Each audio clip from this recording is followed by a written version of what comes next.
It's Wednesday at 4 o'clock, which means you're in for a treat. Is it Wednesday, bro? It's Tuesday. Is it? I thought today was Tuesday. Don't fall. It's Tuesday at 4 o'clock, which means it's time for Nick's Finals MVP ladder. Now, some people might say, an MVP ladder, do you just mean a list? No. It is a ladder, vertically stacked from 5 to 1. That's not a list. It is a ladder. Take it away. Also, Wildes is being, his typical charming, humorous self. However, the other distinction between a list and a ladder is a list is far more definitive, while a ladder, by definition, people move up and down, which is why we do it in the midst of the finals, because people will be moving up People are on the and ladder down at the same time? It's not a very safe ladder. Number 5, Gabe Vincent. 21 points per game on 58-56 splits.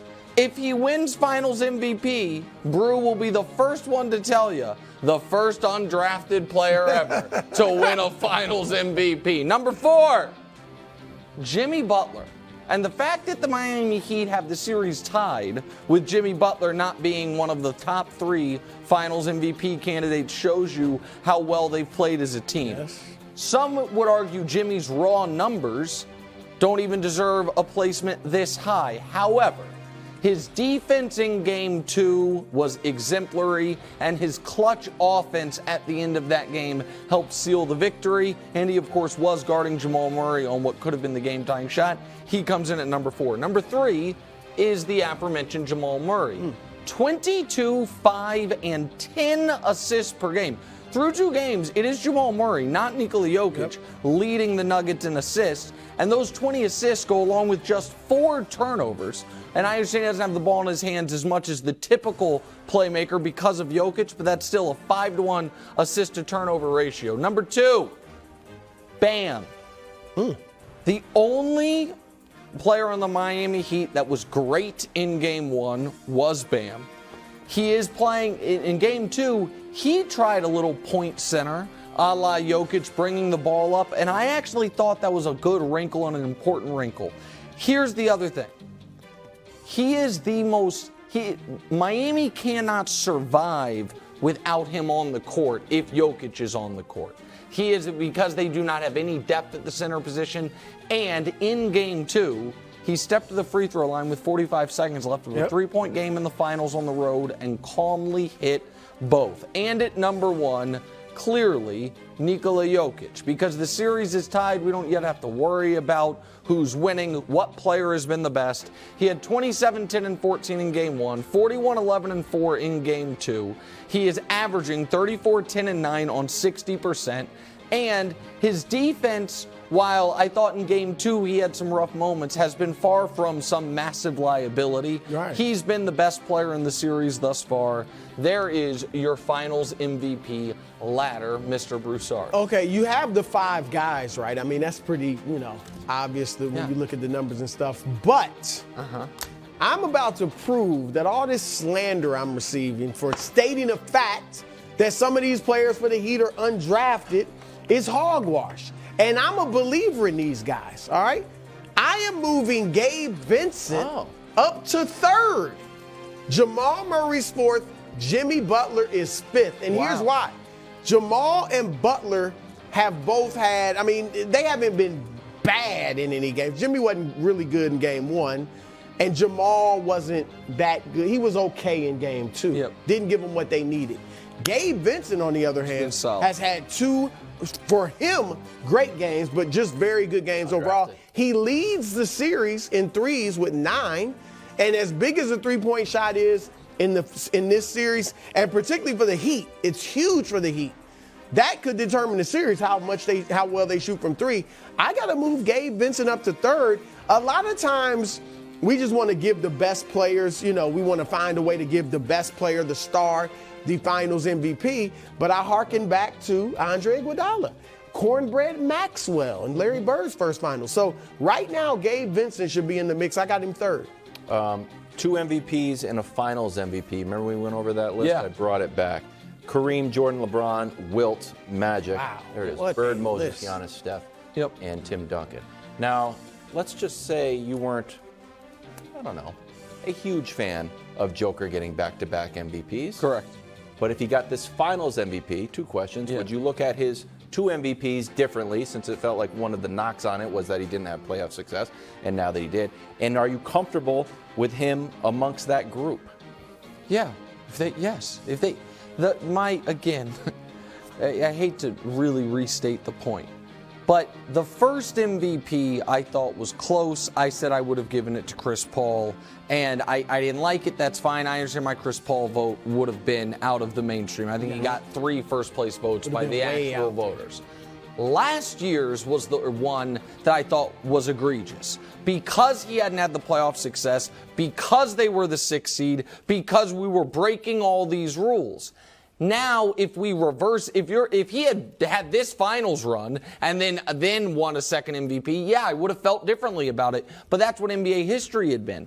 But to your point of those guys up there, if they win this title, Brew, he is tracking towards that territory. No doubt. And if they win this title and he is Finals MVP, if he never plays again, we went over the guys. Like, he is in that top 26, 25 of all-time range. Like, he is right there with David Robinson, Barkley, Chris Paul, that echelon of players. This list is better than Moses, Chris Paul. Duncan, Wilt. Right, but off that list is Shaq, Kobe, some other, you know what I mean? Guys who we He's consider. tracking to that. So that is some of the greatest players ever, with some other guys left out. Russell, and because he wasn't, he played pre-Finals MVP. Right. So there's some all-time greats not on there. Here's the Vegas odds, Brew, for Finals MVP. Joker's still in the lead. Then Butler, Bam. Then Jamal Murray. Michael Porter Jr. Okay. Max Strus. I mean, it's 5th, but I didn't see the odds after. You know what might be a good? I don't think the Heat are going to win, obviously, but Strus would be an interesting bet. Because he might get hot. So, Brew, I know you're the 10 money toes for that? down, so just let me engage your hypothetical bone. Could you see Joker winning the MVP if Denver loses? No. All right? You cannot have a Finals MVP from the losing team. Except for the first Finals MVP Yeah, the ever. first time, because they had no precedent. They really weren't sure what they were doing. You keep it was saying that. 1969. Yes, all right? what? Ever since then, there have been plenty of players to have great series and lose, and none of them got the Finals MVP. That doesn't mean that was right. How would a guy even feel? We just lost, and you're giving me the Finals MVP. Now, in private, this is great. But it's terrible. No, I want the Larry O'Brien Yes, of trophy. course that's what you want. Don't want the Finals MVP. So- and here's the other thing. Let me finish this. Sorry. We've talked about, and everybody's talking about it, how disrespected the Miami Heat are.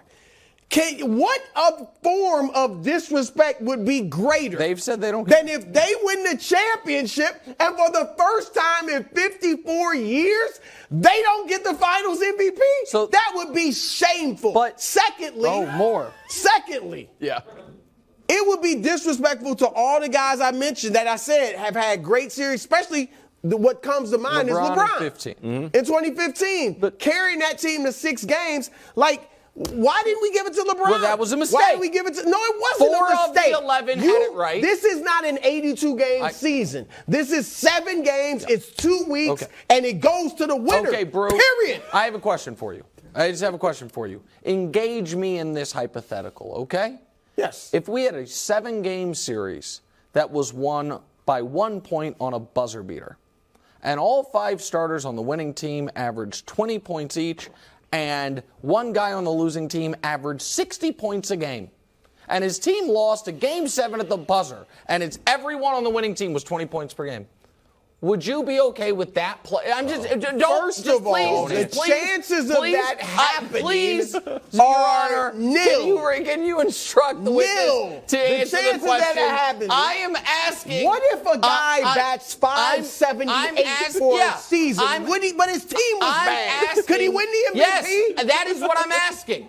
I am asking if that happened.